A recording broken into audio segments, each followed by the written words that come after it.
Welcome to the Windows Computer and Technology channel. And of course, one of the things that we talked about in the FTC fraud losses by contact method, the first one, the one that actually people are losing the most money, 2.7 billion, and it's social media.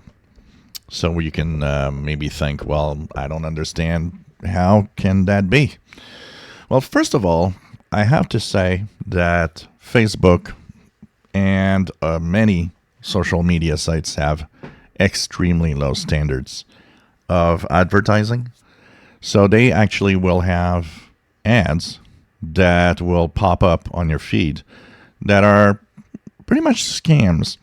The site might be legitimate, but they will use the image of something else that you know to make you think it's the official, site for this thing. One that I see here regularly, the Montreal Casino. And it will show up as, oh, the Montreal Casino is online. Not exactly. It's a website that has a casino online. It is not the Montreal Casino. This gives you an idea of how sneaky they are. A lot of ads, losing weight, kind of popular. A lot of people, I should be losing weight. But you know what? Oh, this 30-day method is, I have one that pops up that actually has a fat-bellied guy. But you look at the way it is posted, it's obvious that what they did is take actually a guy that's really fit and they photoshopped a belly on top of his abdomen. So he looks fat but it's obvious. You look at it closely, you're like, yeah, this is Photoshop. They photoshopped the belly. So this tells you how much money you can lose with all these scams. And it's sad because they're really, really pushing it to the edge of where people might, not make a difference between what's fake and what's true, which is really, really sad. So this is extremely important to know because all the social media sites have these low-grade things popping up, Facebook has also this way of pushing a feed in between all the feeds that you have, and you're like, well, who's this Christina whatever?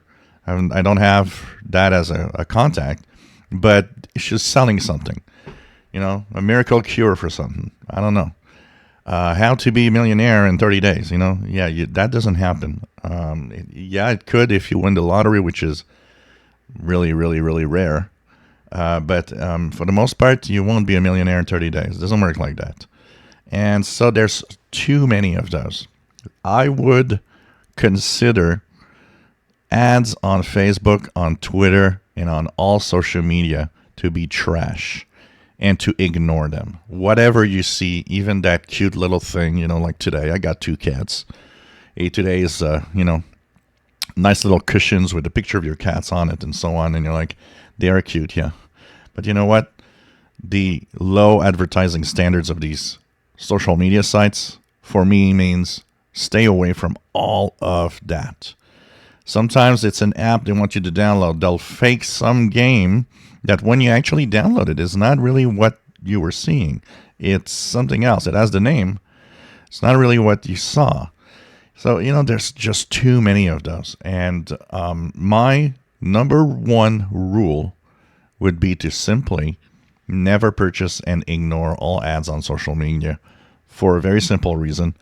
They are such trash that you don't know what's true and what's not. Another fake way of getting you, they take the image of somebody very popular. So, for example, they'll take the face of Bono from U2.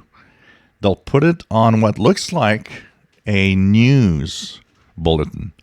And the news bulletin, actually, they'll give it the name of a real news bulletin that you might have seen, or a newspaper that you might have, a Washington Post, the Global Mail here in in Canada, or the BBC.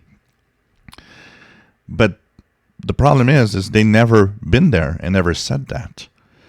And it is a scam. It's misleading. It's, luring you into, oh, look, this was approved by the BBC. No, it was not. This is a montage. They fake it. This is why also there's so much problems with fake versus true and people what they believe. Too much manipulation of all of these images to, give you after a certain time a way of thinking and a way of seeing things that is distorted. And this is the sad thing. And I think that should be regulated a lot. I think Facebook should actually be sent to court for pushing all of these fake ads. And they should actually have strict rules that everything you see there is, as true as possible. You can make mistakes. You can have an ad that maybe looked like it was legitimate, but finally ends up, the mistakes happen. But I don't know. This is crazy. Be careful, guys. Okay. And I would tell everybody, if you have an uncle, maybe you have grandparents, you have somebody that is easy to lure into all of these scams, send them the link to this video so that they could understand a little more what it is. If you enjoy my videos, please subscribe, give us thumbs up. Thank you for watching.